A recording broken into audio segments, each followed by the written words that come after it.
The Boston Celtics are going back to the Eastern Conference Finals, the third straight year, and thank you, Al Horford, and also thank you, Jaylen Brown.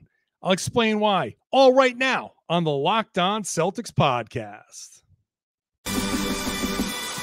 Thanks to Blockbuster Brand, it's holiday season, drop Drew in the mix. And 3 from KP, no we not on the Knicks.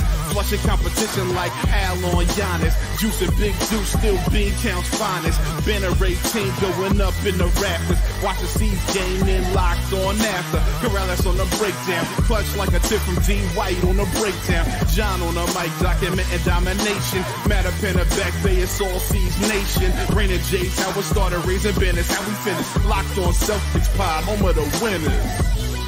Peace.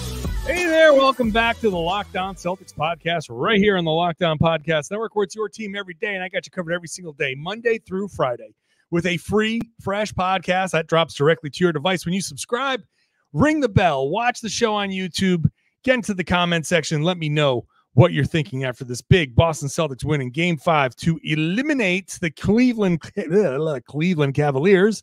I don't edit that stuff out. This is the show. This is how I do the show. Eliminate the Cavaliers and go on to the Eastern Conference Finals. If you're new to the show, I'm John Karalis. Used to play a long time ago. Now I'm covering the Celtics for Boston Sports Journal. I'm here today at the TD Garden in one of the side rooms. I got a monitor over my shoulder. That's the graphic that they put in the Jumbotron. So I'm like, hey, I'm here. Let's do it here since they're turning the arena over. So the Boston Bruins, maybe the Boston Bruins can join the Celtics in advancing here in the playoffs, but that's for Locked On Bruins to handle. I'm handling Locked On Celtics. So let's get into it. And the first things first, back to the Eastern Conference Finals. Let's take it for what it's worth, right? This was a frustrating game for some people for 3 quarters or so. The Celtics had their moments, but once again, it was like, they didn't come out at their best. Actually, no, I'm wrong. They did come out well, but one thing the Celtics kept falling back into was they couldn't get those momentum buckets until the fourth quarter. They did a few things. They got some momentum. The crowd was starting to get hyped, and the crowd has not been like into this series from the beginning. It wasn't like the Miami series where there was hate and maybe a little bit of nerves and a little bit of a feeling of like, people are kind of like they might lose. They might lose here. There was never a feeling that the Celtics were going to lose to the Cavaliers.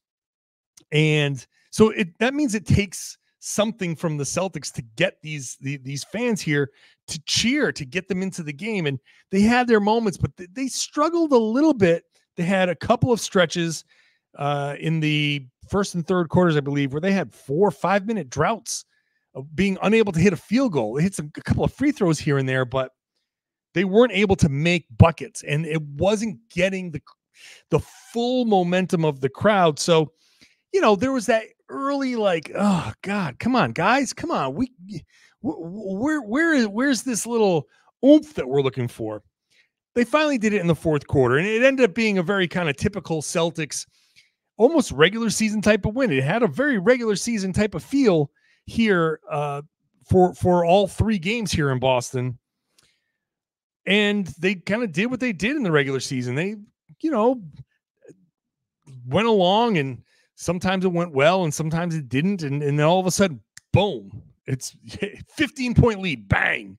And that was it. The Celtics went off, and now they're in the Eastern Conference Finals. 3rd straight year in the Eastern Conference Finals. What is it, the 6th one for Jaylen Brown, the 5th one for Jayson Tatum? An amazing run for those guys. And this isn't we're celebrating an Eastern Conference Finals run. No, the goal is to win a championship.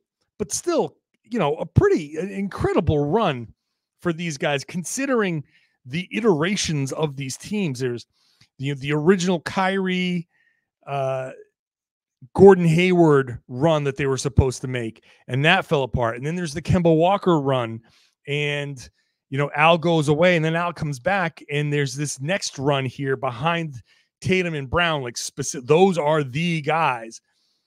So it's kind of like the 3rd try at this.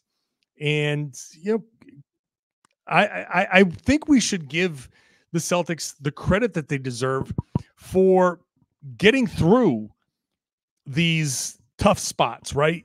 Not playing their best, maybe not coming out their best. And maybe we confuse it a little bit for not being focused, but I really do think that there's some level of being maybe too focused, maybe too caught up, maybe a little tight, maybe a little bit like too worried about their mistakes. And whatever it is, they weren't exactly where they needed to be, but they got it together. And as Al Horford said after the game, these are the types of games that they've struggled with, these closeout games where it would always go one more game than it was supposed to. And I said Celtics in 5, and it ended up being Celtics in 5. There was one game that they gave away. It happened to be in game 2. Same thing as the Miami series. They ended up taking 10 games to get to the Eastern Conference Finals, which is actually really amazing. Teams don't usually do that. Sweeping a team is hard. Winning in 5 is hard. As I said in the podcast from Cleveland, we make no bones about the notion of in a regular season, a team comes into a city and plays 2 games in a row. We have no problem saying, well, it's tough to beat a team twice in a row like that. That's a common refrain. But yet when the playoffs come around and the team is theoretically tougher than whatever team's coming in there in the regular season, we're like, yeah, they should absolutely win 4 in a row. Why aren't they winning 4 in a row against the same team? It's just a difficult thing to do. So the Celtics have now went 2 straight series, winning 3 games in a row against Miami, 3 games in a row against Cleveland. That's impressive. That's not the easiest thing in the world to do, despite no Donovan Mitchell, no Karis LeVert, no Jared Allen. The Cavs play fast. They have shooters. They started out shooting somewhat well here. In fact, they ended up shooting pretty well in this game. They were 13 of 31 from 3. Boston was 19 of 43. They actually won that 3-point attempted battle, which is great. I'm not going to say they won the shots attempted battle because they only won it by 1, but hey, whatever, it's fine. The free throws leveled out from the first half, so the Celtics won the 3-point math, and that's great. They withstood whatever the Cavs were throwing at them, including Marcus freaking Morris. Mook went out there and dropped 25 points on 10 of 13 shooting, 5 of 6. He was 5 of 5 at one point from 3. We could easily make the argument that early on, the Okoro foul trouble, the first 2 fouls early on, is what gave the Cavs some life, because Morris comes in and just starts hitting 3-pointers. He was at one point, he had 14 points compared to 12 combined from Tatum and Brown. And you're like, is this going to be what sends them back to Cleveland? Is this going to be the weird game that you're like, I cannot believe I have to go back to Cleveland because Mook beat them in 2024? Are we kidding? But they stabilized. They did the things they needed to do. And hey, look, shout out to Marcus Morris for hitting those shots. He had a great game. If he had a normal Marcus Morris game, this would have been an easy blowout. So this was an absolute outlier performance that the Celtics withstood. Again, another game where, okay, they didn't play their best and struggling to hit shots maybe a little bit early, going through long, cold stretches.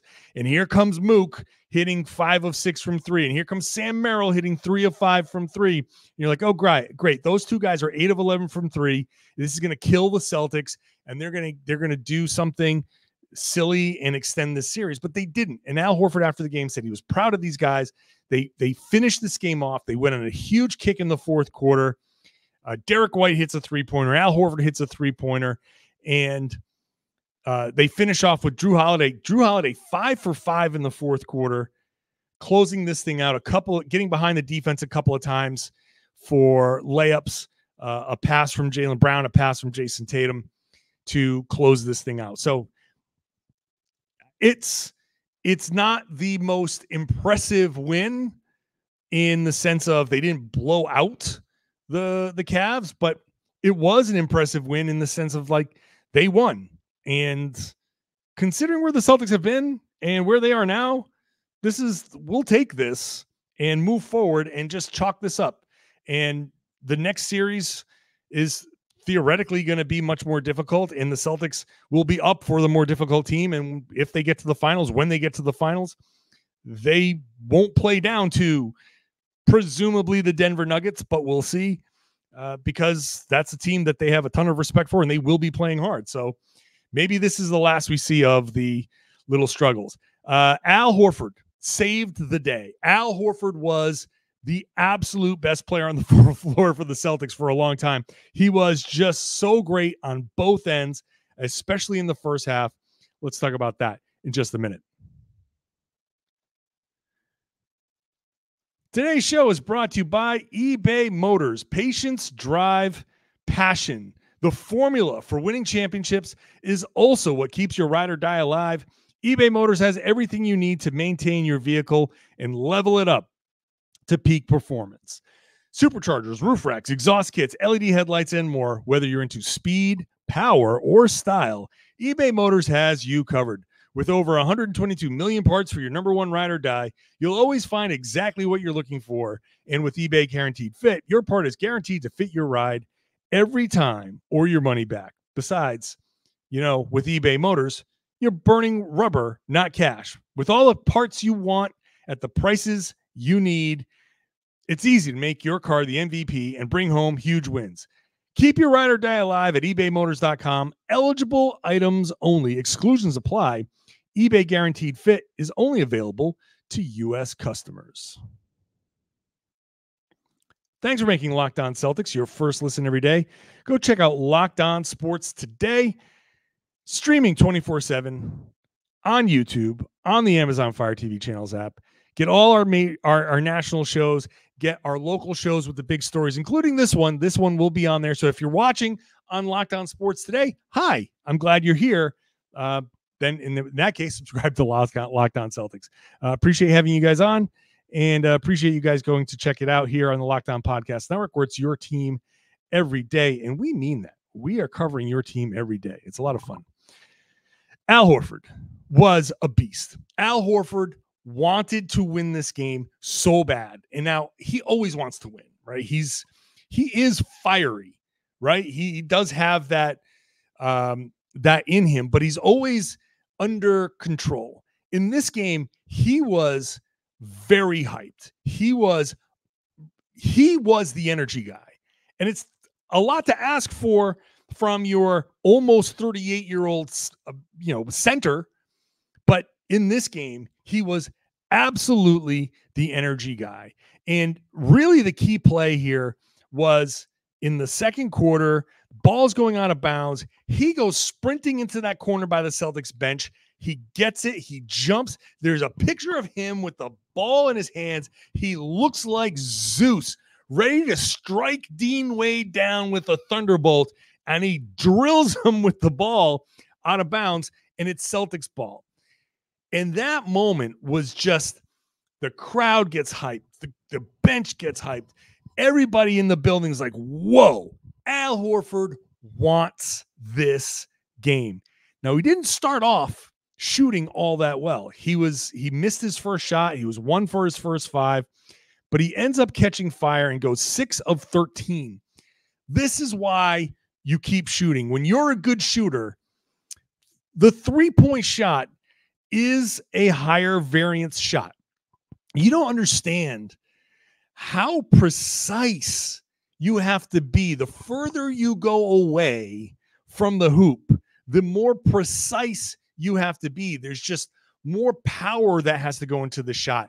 And when you're putting more leg or more wrist or more arm into your shot, there's just more risk of a little bit of a variation. That ball has to go a long way. It has to go along the right arc. It has to have the right spin. So if it hits the rim, it bounces softly and goes through. There are a lot of different things. So you could feel good and just be a half-inch long. And if that's the case, it misses, or a half-inch short and it misses short. And it can be hard to dial in sometimes. But if you're good at shooting those 3-pointers, and Al Horford is, you have to continue shooting those 3-pointers. And he did. And I'm glad he did, because those ended up being monster shots. But it wasn't just the shots, which were huge. And he did a lot of that work in the fourth quarter. It was everything. The hustle plays. Like I said, the energy plays. In the fourth quarter, Al Horford got 9 rebounds. The Celtics had 13. The Cavs had 3. So there were 16 rebounds to be had in that fourth quarter. Al Horford had 9 of them, 4 of them offensive rebounds. That was just an incredible effort to keep possessions alive, to keep the play alive, to get the Celtics another chance in a stretch where here come the Cavs. All of a sudden, it's a 7-point game, 5-point game, 3-point game, 3-point game in the fourth quarter. And the Celtics were able to hold off the Cavs because Horford was there, not only hitting threes, which he hit 2 of them in that stretch, but he's there with rebounds, offensive rebounds, clearing away rebounds so they have 1 shot. He's part of that stretch where it was 90-85 Celtics. White hits a 3. Horford hits a 3. Horford gets a layup off a Brown assist. Then he's got rebounds in the middle of this whole thing. He has offensive rebounds throughout all of this. He was huge in this fourth quarter, keeping the Celtics chances to put this team away. And on top of that, his defense, he had 3 blocks in the first half. It's just amazing to watch a guy want it the way Horford wants it. And I know that Adam Silver doesn't want basketball analysis to be boiled down to they wanted it more. But sometimes in all pro sports, a guy wanting it more is the actual difference.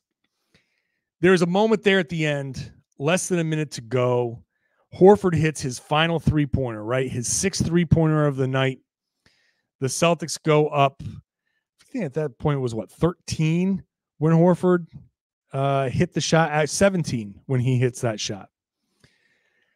Ball goes out of bounds, and Pritchard subs in for Horford. And Horford walks to the center of the floor with his arms raised, looking at the crowd, soaking it in. And after the game, he said that this was special, that he wanted to feel the connection with that Garden crowd. I'll read you the whole quote. "It's special when you're here at the Garden. This is something I just don't take for granted. The energy of the fans. Our fans, they love the Celtics. They want us to play hard. They want us to play the right way. And I just felt very connected with them tonight. With the way that we were playing, that we got it going, I felt like there was that connection there. And there was just a few times that I wanted to be embraced by that in those moments. And that fuels us. That fuels me. That fuels our team. So it was pretty special." Al Horford, I mean, what a quote. I wanted to be embraced by that in those moments.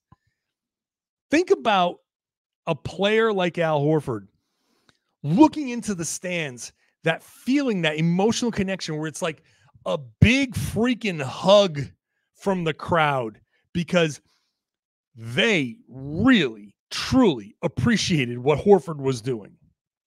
And he wanted to feel that love from the crowd. It's amazing. I don't know how many of these performances Horford's going to have. This might be the last one. This might be his last big playoff performance of his career, for all we know. That's the fact of the matter when a guy's about to turn 38. We don't know how much longer he has. We don't know how much gas he has in the tank. And hopefully pretty soon Kristaps Porzingis will be back. So that makes these moments even more special. Now, I think he's going to have other good games, but this was just different. This was just special. And I'm glad that I was here for it. I'm glad that Horford got that. especially after the discourse, especially after the game 3, Donovan Mitchell, how did he defend? He did defend, he didn't, blah, blah, blah. He's old, he's cooked, whatever. He hears all that. He sees it all. For him to have this game to close out the Cavs, just perfect. Just perfect. The Jays, Jayson Tatum and Jaylen Brown. I mentioned him at the top of the show. Jaylen Brown only took 9 shots and was huge in this game. I'll explain why I really loved what Jaylen Brown did, and he's not going to get enough credit. He should, and I'm going to give it to him next. Today's show is brought to you by BetterHelp. Now, I've been open about my therapy. I've gone to therapy. I think most people will benefit from therapy. I think it's a good idea to go to therapy. And look, sometimes you have to deal with certain things in life where you need to talk to somebody. And the thing about BetterHelp, H-E-L-P, BetterHelp, is that it's entirely online. So it's convenient, flexible, and suited to your schedule. I'm a busy guy. I know that something that's online is going to help me because I don't have time all the time to find, go to a therapist near me or wherever. Like, I can't find that person. And if I don't click with that person, then how do I find a new person? I've gone through all of these steps to find this person. You fill out a form, you fill out the questionnaire, you get matched with your licensed therapist, all online. If it doesn't work, if you don't like this person, no problem. You switch for free. That is important because clicking with your therapist, now you get somewhere because now you feel open, you feel safe, and that's where you get some results. So give it a try. BetterHelp.com/LockedOnNBA. BetterHelp.com/LockedOnNBA. You get 10% off your first month. BetterHelp, HELP.com/LockedOnNBA. Not only get 10% off your first month, give it a shot. Convenient, flexible, suited to your schedule. Therapy done the way it works for you.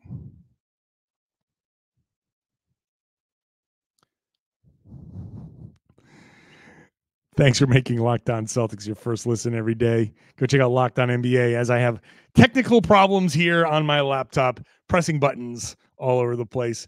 Go check out Locked On NBA. I hope you like the show on Wednesday with me and Jake Madison. We've got rotating hosts all week, so it'll be interesting to see their takes on the Celtics and the Cavs.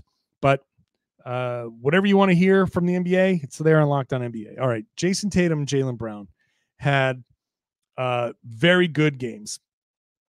Jayson Tatum in a different way than Jaylen. Tatum was an assist shy of a triple-double. He finished with 25 points, 10 rebounds, 9 assists, 4 steals, just 1 turnover. Nice night from Tatum. 3 of 7 from 3. Efficient, 9 of 16. Overall, 4-4 from the line. Beautiful. Jaylen Brown. 11 points, 7 assists, 4 rebounds. You're like, oh, okay. Why are you getting so gushy about Jaylen Brown? 9 shots. Jaylen Brown took 9 shots.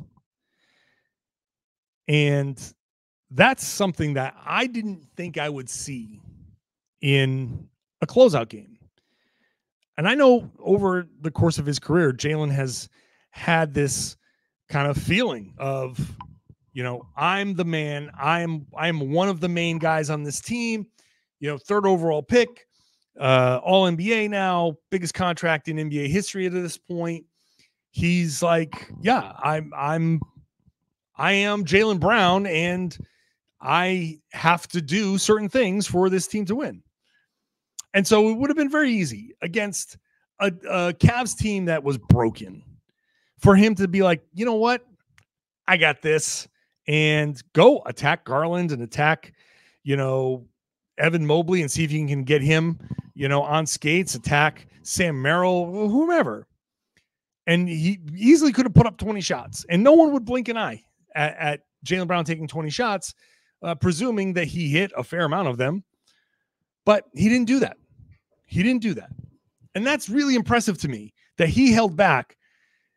What he did He saw the game, he read the game, and he listened to the game. We talk about that playing basketball. You listen to the game. The game will tell you what's needed. The game will tell you. Either somebody on your team gets hot, somebody on the other team is having a bad game, and you attack that person. The other team is doing something, your team is doing something, whatever it is. And Joe Mazzulla has been very good about, he keeps saying winning is hard. Winning is different. It looks different every night. You don't know going into a game what that game is going to need. And you look at this series, Jaylen and Jayson had big games in Cleveland, combining for 60 plus points. We had big Derek White games. We had big Drew Holiday games. Now we had the big Al Horford game. Each success looks different every night. It's Joe Mazzulla's staple quote. And Jaylen said, okay, this is what success looks like tonight. I am going to draw multiple defenders, and I'm just going to kick. Back in game 2, there is a signature kind of play where Jaylen drove right down the middle. Tatum was in the right corner, and Jaylen said, I am going to dunk on Evan Mobley. And he didn't. It got blocked. No foul call. Goes the other way. Foul on Derek White. Points for the Cavs. And they lost. Not because of that play, but they lost that game. Because those were the plays that were happening. This play, similar moment. Same side of the floor. Jaylen drives down the middle. Defense steps up. Easy kick out. Peyton Pritchard in the right corner. Splash. 3-pointer. Simple play. Make the simple read. Pays off. And Jaylen read the game, and he saw it, and he said, I'm making this play because that's what it takes to win this game.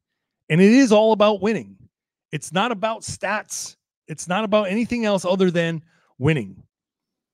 And it doesn't matter what people say, however people want to perceive the Celtics, however people want to perceive Jaylen or Jayson or anybody.